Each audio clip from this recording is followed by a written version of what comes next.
Offroad Outlaws just got a sneaky little update that, while it may not necessarily add new vehicles or new gameplay dynamics to the game itself, it does add a bunch of extra stability that will make it a lot better going into the next major content update. And the developers literally describe this right here. They say, what's new? Bug fixes for joining multiplayer. That's it. Like, they literally stop right there and they don't really go any further. Now, I know that there's obviously going to be people that are going to say things like, well, why would you need to make a video about this in the first place? This seems so small. This isn't a big deal, whatever. And to a certain degree, I kind of get where you're coming from with that, because it can be a little bit annoying sometimes to look at the fact that a game got an update and then jump in and realize that maybe there's no new content or there's no new, vehicles in particular, and it's just an update with things that you can't see. But I feel like the things that you can't see are often just as important as the stuff that you can see and the stuff that you can use. Now, what good would the game be if, sure, you got a lot of new content and a lot of new vehicles, but like the game didn't work at all? Like, functionally, the game was super broken. Because if the game was super broken and didn't work at all, then what would be the point of having all of the content there in the first place? So that, to me, is how all of these additional polish updates make so much of a difference. And really, we only need to look at SnowRunner, for example, as a game, really in general, because that is a game that was getting consistent content updates, but it wasn't necessarily getting the amount of back-end updates that it needed, and it turned into a big issue for a lot of people. I mean, as we know, Xbox players in particular. So it's kind of one of those things where you do definitely need to find a balance between adding new content and keeping your player base engaged with new content, but also being really conscious of making sure that your game always works and that they're able to always use that content. And I definitely think that while Offroad Outlaws has had its ups and downs over time, they definitely do a good job of keeping the back end of their game running very smoothly.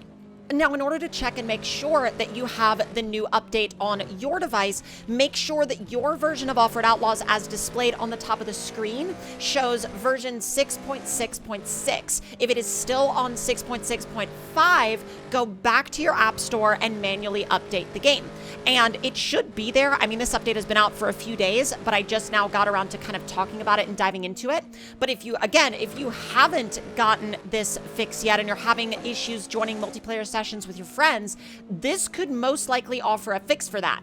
Now, in terms, though, of looking ahead into the future of Offroad Outlaws, I think we kind of are in an interesting place right now because, again, every time we get additional content, we always have kind of a back and forth about that content, because there's always people that are going to say, well, the vehicle that I wanted didn't get added, or the feature that I wanted didn't get added, so I either don't like the update or the update doesn't help me, or blah, blah, blah, blah.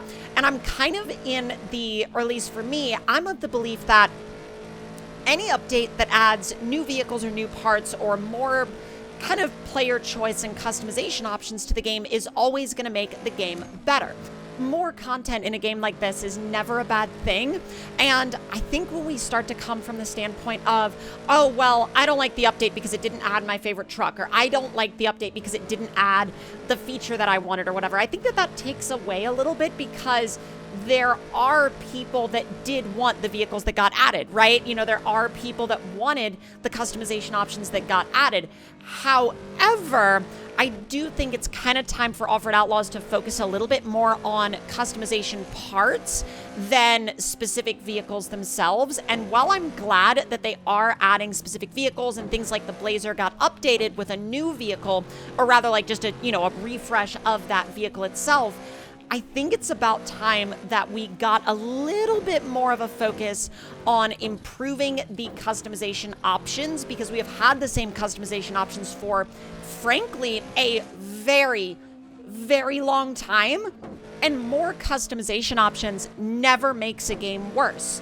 Even if the customization options that get added are customization options that maybe you don't personally care for, they still don't make the game worse, because someone somewhere is going to use them and someone somewhere is going to like them. So across the board, I don't think you can lose by adding more customization options. And so I think that at the standpoint that the game is at right now, And especially with the list of vehicles that it has right now, I think it's really time to shift that focus over to overhauling the customization.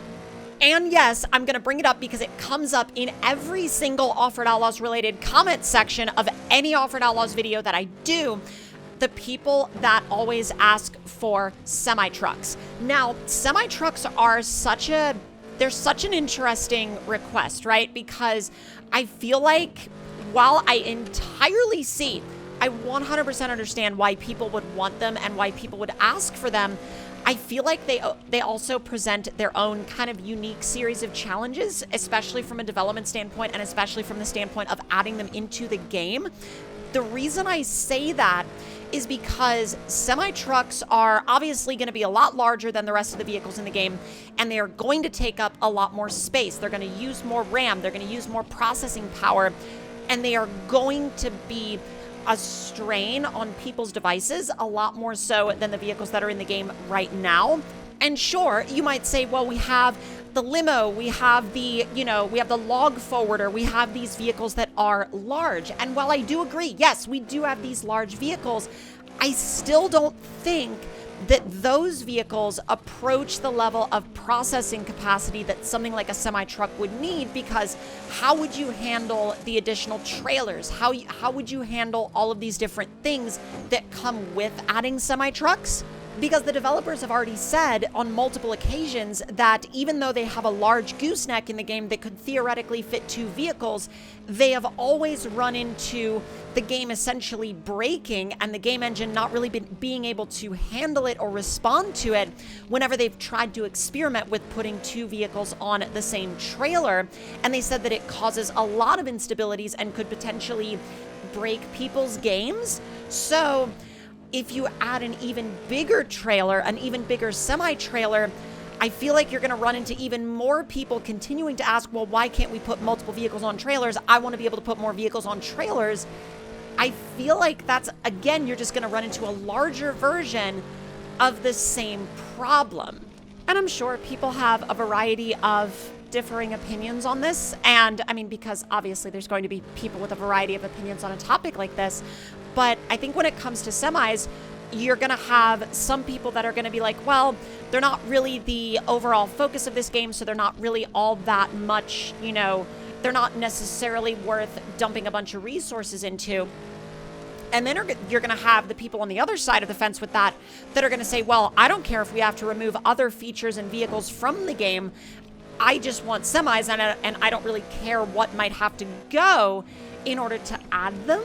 So again, you run into this sort of strange in between where also I almost went into the absolute nether off of the edge of the map there, but thankfully the tree was there to save me. The tree was there to catch me. And there may also very well be scaling issues in terms of adding semis as well that we don't really know about. I mean, I don't necessarily know how they would have to scale a semi-truck to get it to work in relation to the Offroad Outlaws menus, the Offroad Outlaws vehicle yard, or even to cooperate with other vehicles in the actual gameplay. So when we think about it from the standpoint of it needing to be, essentially able to coexist with everything else in the game, you're gonna run into some, honestly, I think you have the potential to run into at least some pretty big issues. But I know we've been rambling on and on and on about this for kind of quite a while now, but I would love to hear from y'all in the comments down below how you feel about not only them laying the groundwork for the next content update, but how you also feel about them focusing on the back end of the game and taking time to address the multiplayer connectivity issues that some people in the community have been facing and the game crashes that some people have been facing as well. Because personally, once again, I think anything that has to do with making sure the game runs properly is extremely important, and I'm really glad that they're doing this, even if it does maybe delay, the next content update or big content drop that the game may have in its pipeline. But again, that's just my opinion, and I would love to hear from y'all in the comments down below. And if you're still here hanging out until the end of the video, I just want to let y'all know that I genuinely appreciate each and every one of y'all that watches these videos and hangs out on the channel and has been dropping by the live streams lately, because I know that the comment section and the stream chat may kind of be a little wild right now, and I am doing my best to stay as on top of it as I can, but I know that sometimes it does get a little out of hand out there, and just know that I am doing my best to be as on top of it as I possibly can. But again, thank you all so much for watching, and I will see y'all next time.